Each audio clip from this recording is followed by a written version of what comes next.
parte da manhã a gente vai trabalhar um conceito muito simples, coisa que a gente talvez nunca tenha se dado ao trabalho de se perguntar, que é: quem sou eu? E por que a gente precisa saber quem somos nós? Aí,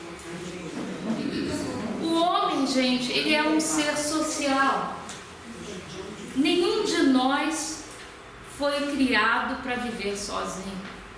Nós precisamos nos relacionar com as outras pessoas. Inclusive, Deus nos criou para que nós fôssemos comunidade.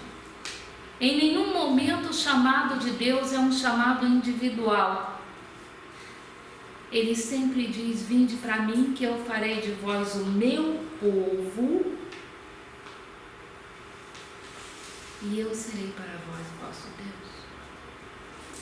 Ele veio para formar uma igreja que é composta dele como cabeça e todos nós como membros. É o que São Paulo fala na 1 de Coríntios, no capítulo 12.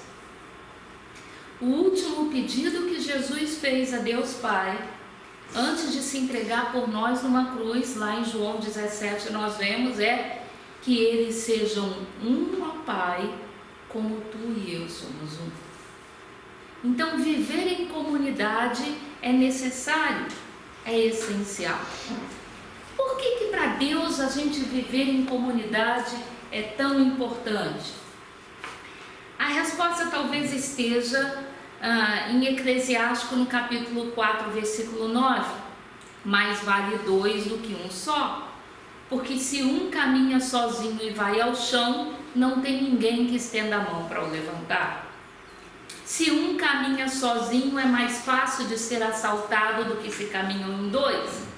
Se uma corda está dobrada em 3 partes, é mais difícil de ser rompida do que se ela está esticada. Ou seja, quando estamos juntos somos mais fortes. Por quê? Porque no momento que um tropeça, o outro estando perto, impede que esse outro chegue a cair no chão. Ou se chega, estende a mão e levanta. Mas de certa forma, gente, a solidão é uma coisa tão triste, mas tão triste, que mesmo Deus sendo um, se fez 3 para não estar sozinho. Então Ele quer que nós nos relacionemos, que nós estejamos em sociedade, caminhando uns com os outros. Esse é o maior sonho de Deus. Mas nós muitas vezes temos medo de nos misturar com outras pessoas. Por quê? Porque a gente não tem muita segurança de se aquilo que a gente tem a oferecer como nós mesmos é suficiente para fazer com que aquela pessoa goste da gente, com que ela nos aprecie, com que ela nos respeite, com que ela fique feliz. E o problema é que nós temos essa tendência sempre a nos depreciarmos. E aí, como eu acho que o outro não gosta de mim e não vai gostar de mim do jeito que eu sou, porque eu não gosto de mim, eu muitas vezes perco muito tempo da minha vida tentando saber o que o outro espera que eu seja, para eu poder adaptar quem eu sou para fazer com que ele possa gostar de mim. E essa é uma vida escravizante, porque se aquilo que eu sou precisa ser aquilo que o outro quer que eu seja, eu tenho que mudar de cara, mudar de personalidade a todo momento que eu troco de pessoa com quem eu estou me relacionando naquele momento. Porque a forma como uma pessoa me sonha seria diferente da forma como a outra, e por aí vai. E fica muito estressante você tentar adaptar a sua pessoa o tempo inteiro ao que o outro quer. Ninguém consegue viver essa realidade. Você não pode viver acuado num canto, sem ter o direito de ser você mesmo, tentando sempre tentar ser o que o outro deseja que você quer. Ora, tudo isso surge do fato de que a gente, por ser um ser social, a primeira coisa que a gente busca é a aprovação das pessoas. A gente quer que as pessoas olhem para nós e digam como Deus disse: isso é muito bom, essa pessoa é muito boa. Nós queremos, em resumo, que ela nos aprove. E isso vem daquilo que muitas vezes a gente viveu na nossa própria história de vida. Porque desde criança a gente escutou coisas como: se você for bonzinho, a mamãe te leva ao cinema. Então, eu preciso me comportar de uma determinada forma, de acordo com o interesse do outro, para eu poder ser recompensado e ter coisas boas na minha vida. Ou a gente escutou: se você for aprovado no vestibular, papai te dá um carro. Eu mesmo, muitas vezes, se você passar de ano, eu te dou um violão.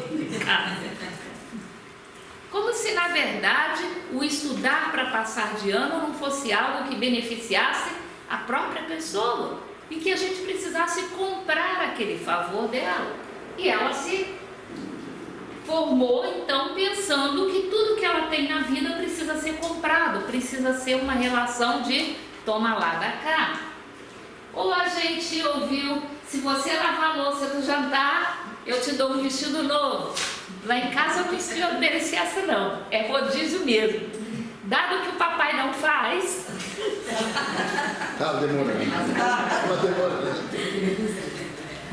Nós temos lá um rodízio, onde cada dia, pode entrar, onde cada dia, cada final de semana, eles mesmo organizam entre si. Eu lavei a louça do jantar, então o do almoço é sua. Eu fui na rua para a mamãe, então o jantar é seu. Eles se organizam. Mas o fato é que nós vivemos essa realidade, onde para a gente ser aceito, para as pessoas gostarem da gente, para a gente ouvir muito bem, a gente precisou sempre fazer o que os outros queriam que a gente fizesse. E nós temos necessidade de ter essa aprovação, porque a gente precisa ser acolhido. E a nossa reação quando a gente sente que o outro não está nos aprovando é que ele está nos rejeitando, ele não está nos acolhendo. E fulano não me cumprimentou hoje, então ele não gosta de mim. Fulano ligou para desejar feliz aniversário para a família inteira no meu dia, ele esqueceu, ele não me suporta. Então a gente faz associações. Fulana não concordou comigo, então ele me persegue.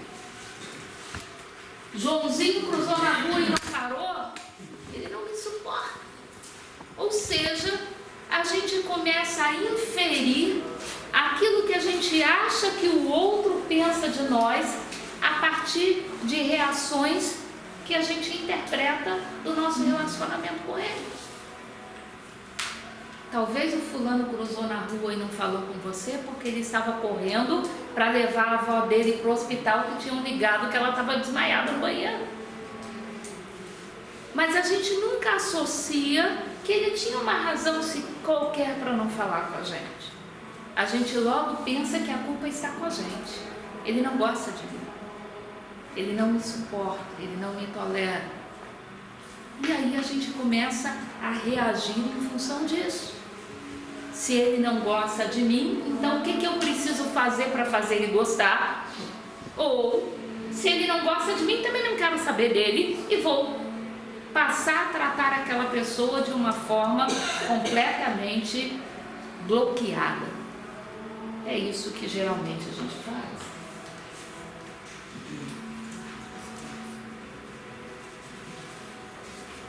Olha a carinha dele.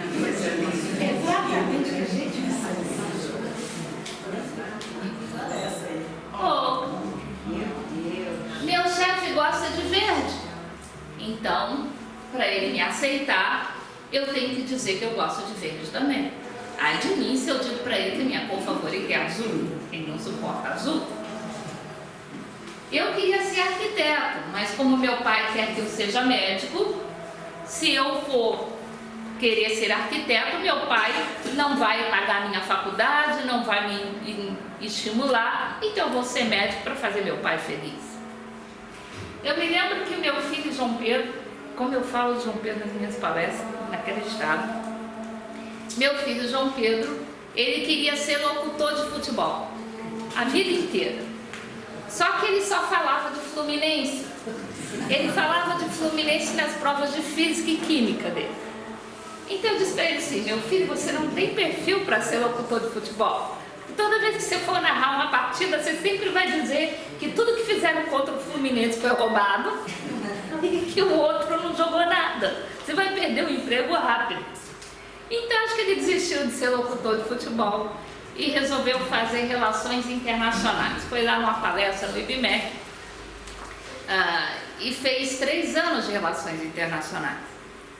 E quem conhece o IBMEC sabe que foi mais do que um carro por ano de anuidade lá na faculdade. Quando ele estava quase completando 3 anos, ele veio para mim e falou assim: mãe, não é isso que eu quero ser da vida não. Você ficaria muito chateada se eu mudasse de faculdade? Eu falei assim: meu filho, eu gostaria que você tivesse tomado essa decisão antes. Mas se você sentir que não é isso que você quer ser, não sou eu que tenho que escolher o que você vai fazer para o resto da sua vida, João. Quem tem que ser feliz é você. E aí mudou de faculdade e está fazendo engenharia civil. Tudo a ver, né? Com relações internacionais, tudo. Se Deus quiser, e se Ele quiser também, ele se forma o ano que vem. Mas eu ainda não acho que seja a profissão certa para ele, porque ele está fazendo engenharia civil, mas só fala de buraco negro. Ele tinha que fazer física quântica, ele tinha que fazer algo que realmente estimulasse ele. Aí ele não fez e fica lá todo dia para a Lídia que está escolhendo o vestibular. Física quântica, né? Você vai fazer física quântica. Eu falei assim: não, você teve o direito de escolher a sua profissão, você não vai empurrar a sua frustração para sua irmã, deixa ela escolher a carreira dela. E muitas vezes a gente adota alguns clichês. Ele não gosta de mim porque eu sou pobre, ou porque eu sou negro, ou porque eu sou mulher, ou porque eu sou gago, ou por isso, ou por aquilo, ou por aquilo outro. Porque é tão fácil a gente associar a imagem de que a gente é vítima dessa situação, ao invés de perceber que a gente tem um problema em aceitar a nós mesmos. E que se nós temos um problema em aceitar a nós mesmos, nós vamos ver mais para o final da tarde, nós nunca vamos aceitar o outro, e muito menos nós vamos aceitar a Deus. Porque se eu sou dessa forma que eu não gosto de ser, e foi Deus que me fez assim, como eu posso amar esse Deus? E se Deus fez o outro exatamente como eu gostaria de ser, então Deus gosta mais do outro do que gosta de mim, como eu posso aceitar a Deus? Então, gente, para tudo na vida, nós precisamos começar a olhar para dentro de nós mesmos, enxergar quem nós somos e enxergar que longe de sermos um zero à esquerda, nós somos alguém extremamente valioso, extremamente precioso aos olhos de Deus. Das milhões de pessoas que podiam ter nascido no nosso lugar quando nós fomos concebidos, Deus escolheu a nós. Podia ter nascido outro, mas Ele escolheu a cada um de nós. Logo, tem algo nesse mundo que só a gente pode ser, pensar ou fazer para esse mundo ser um lugar melhor de viver. A resposta não está fora de mim, a resposta tem que estar dentro de mim. Eu tenho que procurar ver o que eu tenho, que na verdade Deus precisa que eu coloque à disposição do mundo para ele ser um lugar melhor. E se eu não gosto de mim, eu começo a me comparar com os outros que eu acho que são melhores do que eu. E quando eu encontro uma pessoa que tem aquilo que eu não tenho, eu automaticamente começo uma relação de competição com ela. Então eu começo: meu vizinho trocou de carro, por que ele é melhor que eu? Tem que trocar o meu também. Então, às vezes você nem pode, mas entra numa prestação lá, porque como é que você vai ficar andando de carro velho se o teu vizinho está andando de carro novo? Ou Mariazinha troca de bolsa todo dia, ou a bolsa dela é Louis Vuitton, ou a minha também tem que ser. Fulano foi passar férias em Bangu, então eu preciso ir para Paris. E a gente começa assim, inconscientemente, a nivelar o que a gente faz em função daquilo que a gente vê o outro fazer, e a gente se esquece de ser quem a gente na verdade é. E começamos a usar um monte de máscaras para nos relacionarmos com as outras pessoas.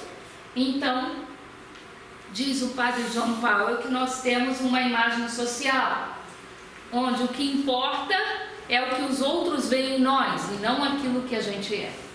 Então, para cada tipo de pessoa, eu vou procurar ser quem ela acha que eu preciso ser. Mas quando a gente usa máscaras, nós estamos, na verdade, muitas vezes mostrando uma falsa alegria, quando a gente acha que o outro precisa que a gente seja alegre, e no interior a gente pode estar chorando. Uma falsa aceitação, quando na verdade a gente não gosta daquilo que a gente está vivendo. Uma falsa doçura, quando na verdade aquilo que a pessoa está falando ou está fazendo nos irrita. E gente, ninguém consegue usar essa máscara 24 horas por dia. E aquilo no outro que te irrita e que você está escondendo, porque se você mostrar que não gosta, ele pode não gostar de você, vai acumulando, vai acumulando, vai acumulando, e de repente ele fala uma bobagem. E você explode. E aí é que a pessoa fica perdida mesmo. Porque a sua reação foi desproporcional em relação ao que o outro fez. E ele não consegue entender quando algo tão pequeno, por exemplo, posso dar um exemplo?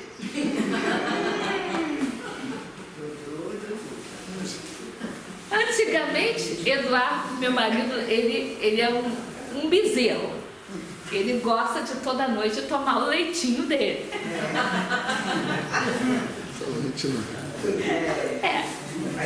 Só que antigamente, ele mexia o Nescauzinho dele e pegava a colher que ele tinha mexido o Nescau e ele deixava em cima da bancada.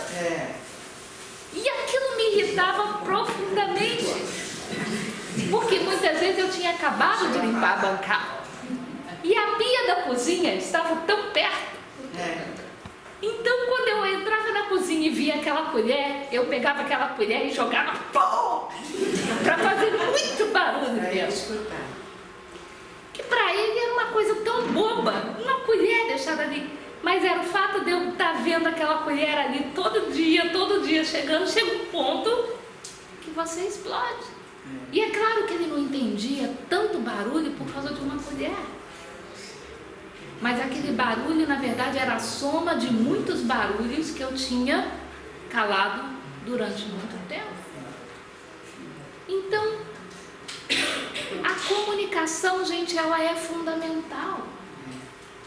O padre John Powell diz assim, se principalmente num relacionamento de casal, num relacionamento de pai e filho, se você não conta para o outro o que você sente, mas você muda o seu humor, essa pessoa tenta adivinhar o que foi que aconteceu, que fez com que você passasse de gostar dela. E muitas vezes ela adivinha errado. Então, em vez de solucionar esse problema, ela vai criar outro. Então, quando você tem a coragem de dizer quem você é, o que você gosta, o que você não gosta, o que te irrita, o que não te irrita, pode ser que a pessoa fique chateada num primeiro momento, mas pelo menos vocês têm a chance de construir um relacionamento que seja baseado em verdade. E isso vai ser certamente mais saudável para todo mundo. Ora, para você conseguir manter a sua máscara por muito tempo, ou por mais tempo, você acaba usando de algumas armas. rebeldia, a agressividade. O outro não sabe por que você está sendo assim, mas você está sendo assim para ele não olhar mais profundo para você e enxergar aquilo que você não quer que ele veja. Então é mais fácil para você usar de artifícios que vão muitas vezes afastar a outra pessoa de você, para ela não ficar te olhando muito de perto, porque você tem medo dela não gostar. Ou você se isola, você se torna autossuficiente, não quer mais se relacionar com as pessoas, porque você tem medo dela não gostar de você. Quando no fundo todos nós precisamos conquistar prestígio, admiração e respeito das pessoas. Só que enquanto você não tiver esse tipo de sentimento por você mesmo, não vai funcionar você tentar compensar o que você não vê em você, procurando fazer com que as pessoas vejam aquilo que você não é, para poder te dar esse reconhecimento. Não funciona assim. Eu não posso viver a minha vida inteira tentando ser uma resposta para as outras pessoas. Eu tenho que, na verdade, procurar ser aquela pessoa que eu sou. Exatamente quem eu sou. É esse que eu sou chamada de ser. E é claro que muito desses nossos comportamentos, ele não surge de uma forma, de um momento para o outro, ele vem desde a infância. Opa, passei demais. A criança escuta de pequenininho: você não vai prestar para nada, porque você não arruma o seu quarto. É claro que ela vai crescer acreditando que ela não presta para nada. Você tirou 2 em matemática, o filho do seu primo tirou 8. Você na verdade não vê que você é burro e o teu primo que é inteligente? Você na verdade você vai crescer pensando que você é burro e que o outro que é inteligente. Então, essa nossa dificuldade muitas vezes vem daquilo que a gente viveu nos estágios iniciais da nossa vida. Por isso é tão importante para os pais medirem as palavras que eles usam para se dirigirem aos seus filhos. Porque a mente humana, na verdade, ela é algo extremamente misterioso. O que a gente vê é apenas a ponta do iceberg. Aquela palavra que você falou quando ele era pequenininho não está esquecida não, está lá embaixo, está lá dentro. E de vez em quando ela volta e provoca efeitos e provoca reações. E por isso a gente precisa ter cuidado como a gente trata as pessoas. Então o nosso cérebro, ele é na verdade um grande arquivo que vai gravando as impressões de tudo que nos acontece. Essas impressões podem ser positivas, se nós ouvimos coisas boas, se vemos coisas boas, se temos bons momentos na vida, ou negativos, se a gente escuta críticas mais do que palavras de estímulo, se a gente escuta, na verdade, depreciações muito mais do que aprovações. Então, o grande problema é que, infelizmente, muitas vezes nós temos mais recordações negativas do que nós temos recordações positivas.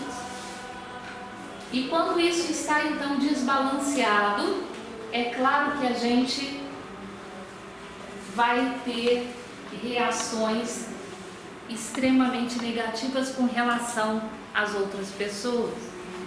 Fulano não mostra que gosta de mim, então eu também não vou gostar dele. Uma das reações. E tudo isso na razão, tem uma única razão: o fato de eu não gostar de mim.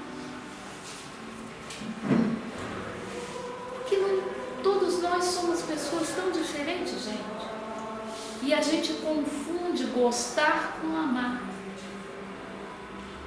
Jesus estabelece que todos nós temos que nos amar uns aos outros, certo? Certo. Amar todos nós temos. E amar se resume em 3 verbos: ver o bem no outro, querer o bem para o outro, fazer o bem para o outro. Já nos ensinava São Francisco Xavier. É diferente de gostar. Gostar é um sentimento humano. Tem a ver com personalidade, com empatia, com simpatia. O jeito de uma pessoa extrovertida pode muitas vezes combinar muito bem com outra pessoa, mas com uma pessoa que é extremamente retraída, pode ser que aquele excesso de expansividade vá acuando ele cada vez mais e incomoda. Isso é feio? Não. A pessoa que é extrovertida tem que mudar porque, para mim, aquela reação... Não, ela tem que continuar sendo ela mesma. Nós não podemos viver a nossa vida tentando ser aquilo que os outros querem que a gente seja. Fala lá. O problema que eu vi, o que eu vi aqui é isso: eu não gosto de mim de jeito nenhum. Mas tem que aprender a gostar. Não só você. Todos nós temos esse problema. Tem bastante gente assim.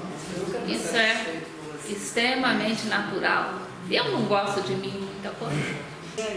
Ele tende a... Ele guarda mais as coisas negativas do que são as coisas que mais impressionam e pressionam. Eu não diria nem que seja que ele guarda mais, porque ele não esquece nada. Mas é a mesma coisa que, por exemplo, aquilo que é positivo é como se fosse uma poeira que baixa e fica lá. Agora, aquilo que é negativo, aquilo nos incomoda e é como se um rotor ficasse o tempo inteiro trazendo aquilo à tona. Então ele não cria lodo lá embaixo para ficar lá embaixo. Ele volta à tona o tempo inteiro e fica incomodando a gente e mexendo com a gente. Mas a gente você vai sair daqui gostando de você, olha lá. Eu gosto de mim. Faz muito bem, tem que gostar mesmo. O principal motivo que eu não gosto de mim é porque eu não fui no enterro do meu pai. Eu adoro ele. Às vezes acontece. Mas olha só, você não pode mudar o passado, que é história. O Frei Inácio Laranaga, ele diz uma frase muito interessante: tem algo na sua vida que você não goste? Todos nós temos. Aí ele pergunta: você pode mudar aquilo que você não gosta? O que já foi passado não pode mais mudar. Já aconteceu. Se você pode mudar, arregaça as mangas e vai mudar. Mas se você não pode mudar, aprenda a viver com aquilo, se perdoando, entregando a Deus e pensando que, na verdade, o amor que você tem com seu pai não depende muito de momentos do seu relacionamento com ele, nem que tenha sido o último. Teu pai amava você, olha lá. Ele ia querer que você deixasse de gostar de você porque você não foi no enterro dele? Então, não vale a pena. Você está magoando provavelmente o teu pai ou impedindo que ele repouse em paz muito mais por você não estar gostando de você por esse motivo do que efetivamente por não ter ido lá, porque ele não estava mais lá quando ele foi enterrado.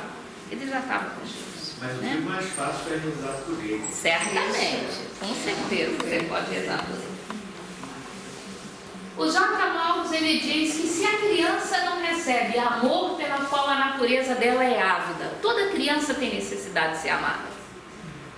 E é por isso que esses primeiros anos eles são tão importantes, porque a criança fala uma palavra e olha para a mãe. Se a mãe bate a palma, ela ri. Se a mãe fala assim, ela chora logo. A sorte é que ela ainda não aprendeu a disfarçar a reação dela, ela é autêntica. Mas então a criança, da mesma forma que a criança, todos nós temos necessidade de termos retornos de apreço genuíno das outras pessoas. Senão, A gente passa a nossa vida muitas vezes ressentindo pelo que o outro tem e a gente não tem, comparando o que a gente tem e o que a gente é com o outro, como essa menina, que tem a plantinha dela lá, mas ela nem olha para dela, ela está mais preocupada em olhar para o outro. Né? Ou, se a gente acha que o outro não vai gostar de mim, a gente se esconde do outro e faz de conta que é tímido. Muitas vezes a timidez é uma máscara que a gente usa para a gente não ser obrigada a falar com as pessoas porque tem medo delas não gostarem da gente. Ou a gente é agressivo. Se eu já sei que você não vai gostar de mim, eu não vou te dizer o que eu penso, ou o que eu sou, ou o que eu quero. Esse é muito o estilo do meu filho João Pedro, né? Ele já reage de antemão para não ser obrigado a escutar. E quando ele escuta uma palavra negativa, aí ele fica completamente fechado também, né? Ou é uma pessoa que é super sensível. Qualquer coisa, estão falando mal dela, não gostam dela, não aceitam dela, ninguém quer viver com ela, ninguém quer ela no grupo dela, ninguém quer fazer o trabalho junto com ela, né?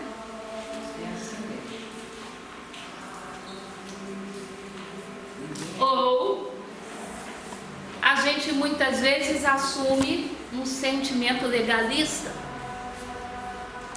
Deus manda fazer isso, não fez, ele que está errado. E a gente passa a ser juiz do mundo, e juiz de todo mundo, e juiz de nós mesmos, nem pensar.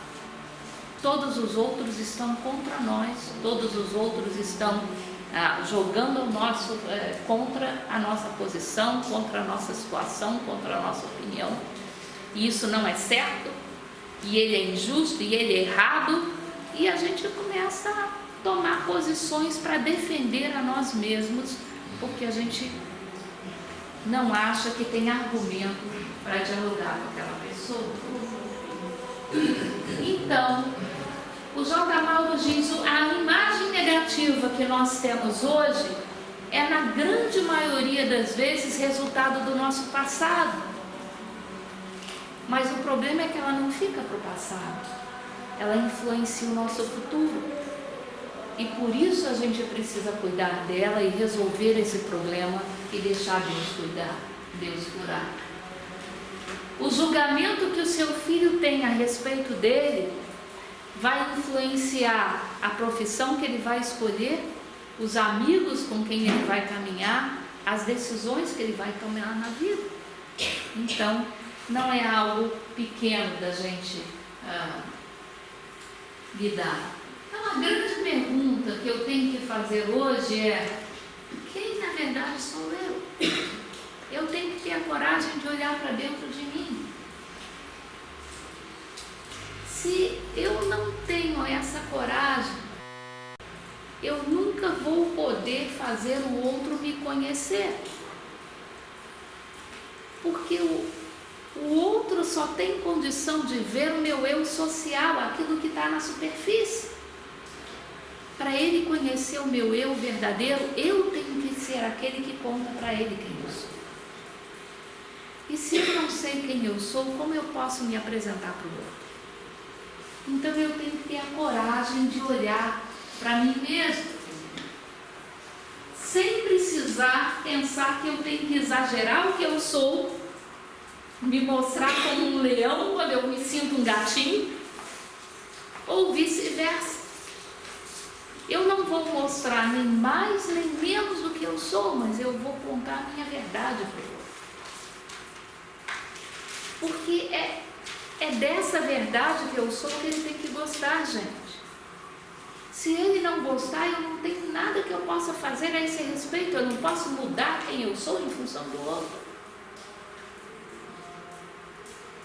Isso não quer dizer que eu não tenha coisas em mim que precisam ser mudadas. Dá para entender?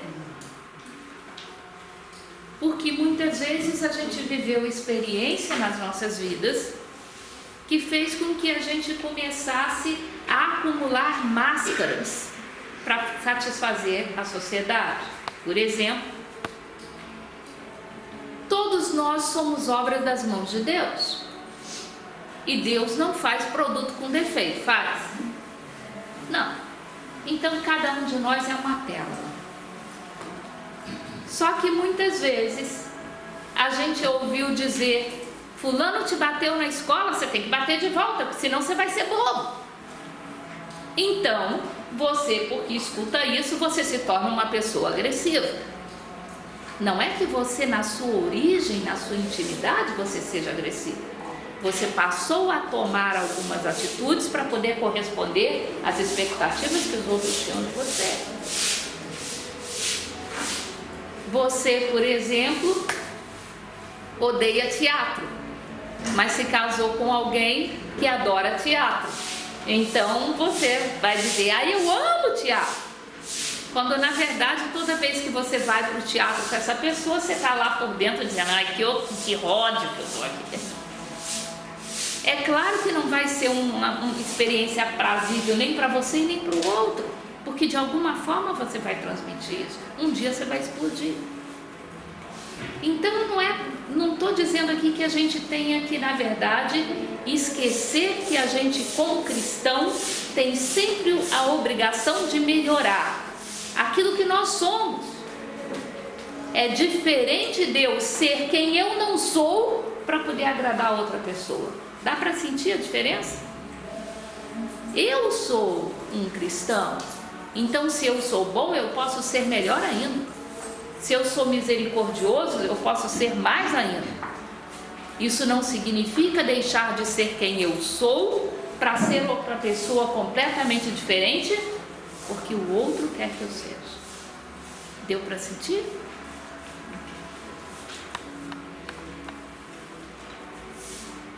Então, quando eu passo a vida procurando perceber o que o outro quer que eu seja para eu agradar o outro, nunca sobra tempo para eu olhar para mim mesmo. Eu estou sempre usando máscaras. E se eu mudo de pessoa, como eu falei antes, eu tenho que mudar de máscara, porque eu estou com ainda não guardei teu nome, Silene, e ela gosta de azul, então eu vou gostar de azul. Mas o Eduardo gosta de verde, então quando eu estou com o Eduardo eu gosto de verde. E quando eu estou com a Terezinha, ela gosta de amarelo, então eu uso amarelo. E quando nós três estivermos numa sala, eu vou usar um arco-íris? Né? Fica muito estressante você fazer da sua vida uma função de agradar o outro, não funciona. Então, quando eu vivo a minha vida tentando saber o que o outro espera de mim para eu ser o que o outro quer, eu na verdade me torno escravo da impressão da outra pessoa. Eu estou dando a ela o direito de dizer quem eu sou, quando a única pessoa que tem a resposta para me dizer quem eu sou é aquele que me criou e não aquele que está do meu lado. E aí o J. nos conta uma história muito interessante, Zinho. Ele diz que certa vez o Shah da Pérsia, ele queria fazer um concurso, que era o aniversário dele, para um grande prêmio, sobre a melhor forma que alguém tivesse para retratar a ele como presente de aniversário. E ele lançou esse concurso e vieram vários povos atendendo o convite do Shah. Os armênios vieram trazendo um grande bloco de argila para fazer uma estátua do Shah da Pérsia. Os hindus trouxeram uma coleção de cores para pintar um retrato do Shah da Pérsia. Os egípcios trouxeram um grande bloco de mármore para fazer uma estátua do Shah da Pérsia. E os gregos trouxeram um pequeno saquinho cheio de pó.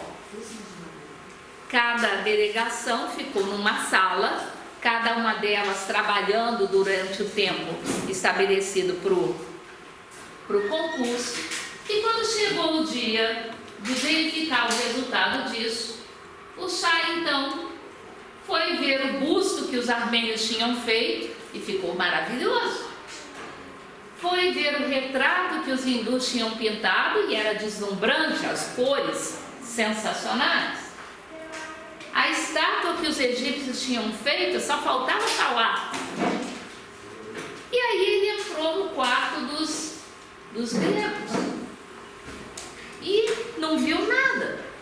E perguntou para os gregos: onde está a obra de vocês? E os gregos disseram para ele assim: vem para cá, majestade. Eles tinham pegado aquele saquinho de pó e usado aquele pó para lustrar uma parede de mármore. Mas lustraram de forma tão intensa aquela parede que ela se transformou num espelho. Então, quando o Chá chegou diante daquela parede, ele viu a ele mesmo. E o efeito disso, gente, é exatamente esse. Os gregos ganharam um concurso, porque o melhor retrato seu tem que ser aquele que você mesmo fornece para o mundo. Você tem que ter a coragem de abrir e se revelar para o outro. Mas você só vai ter a coragem de fazer isso se você gostar do que você vê dentro de você. Se você não gostar de você, você nunca vai fazer isso. Então eu sou o arquiteto de mim mesmo, através da aceitação da minha individualidade, é que eu vou estar me mostrando de forma fidedigna para o outro. Eu não posso esperar que o mundo reconheça e me dê tapinhas no ombro por isso. Eu mesmo tenho que moldar os meus objetivos, os meus desejos e a minha personalidade. Carl Rogers tinha uma frase muito interessante. Ele diz: eu não sou obrigada a ser vítima das forças desconhecidas dentro de mim. Não sou obrigada a ser simplesmente uma criatura dos outros, a assumir a forma de suas experiências, a ser moldado por suas exigências. Eu já fui moldado uma vez pelas mãos santas de um Deus que me casou. Qualquer transformação que eu tento fazer longe disso é achar que eu, um ser humano, posso fazer algo melhor do que o que Deus fez. E mais do que isso, gente, quando Deus nos fez com um propósito: ser imagem e semelhança dele, Deus. Então tem algo em mim que pode revelar para o mundo quem Deus é. Vai que aquilo que eu estou mudando para agradar o outro é exatamente aquela característica minha que mais pode revelar Deus para o mundo. Eu não posso correr esse risco, certo? Então, nós temos que ter coragem de assumir quem nós somos. Esse texto fabuloso é de um filósofo que viveu 100 anos antes da vinda de Cristo ao mundo. Vejam o que ele fala: não teçam suas fábulas etéreas sobre a luz, o sol ou sobre os outros objetos do céu e do universo, que estão muito distantes de nós e muito variados nas suas naturezas. Enquanto não tiverem se examinado minuciosamente e chegado a um conhecimento razoável de si mesmo. Ou seja, não venha me dizer o que é o céu, o sol, a lua, as estrelas, se você não é capaz de me dizer quem você é. Porque essas coisas estão distantes. Se você não é capaz de definir o que está próximo, que é você mesmo, como você pode querer definir algo que está tão longe? Depois de definir a si mesmo, talvez possamos acreditar quando vocês discursam sobre os outros assuntos, mas antes de estabelecerem vocês quem vocês mesmos são, nem pense que serão capazes de comportar como juízes ou como testemunhas fidedignas qualquer outro assunto. Isso é de Filon, escrito no século I a.C., né?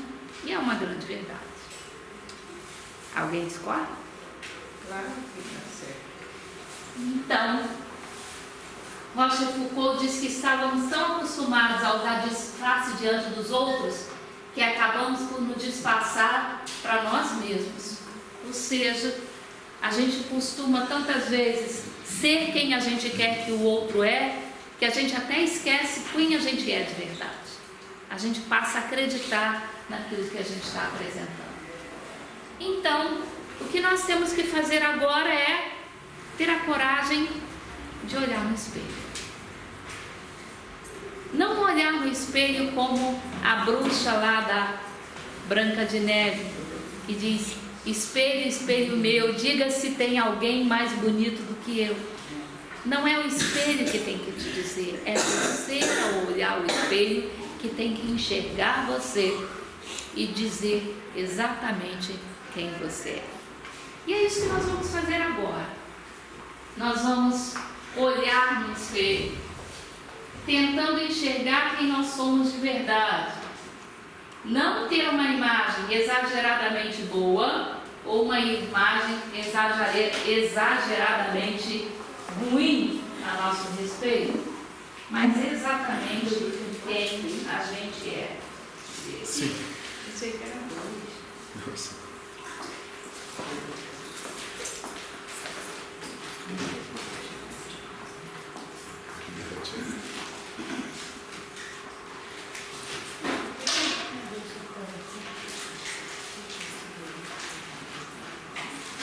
A Rita trouxe papel aqui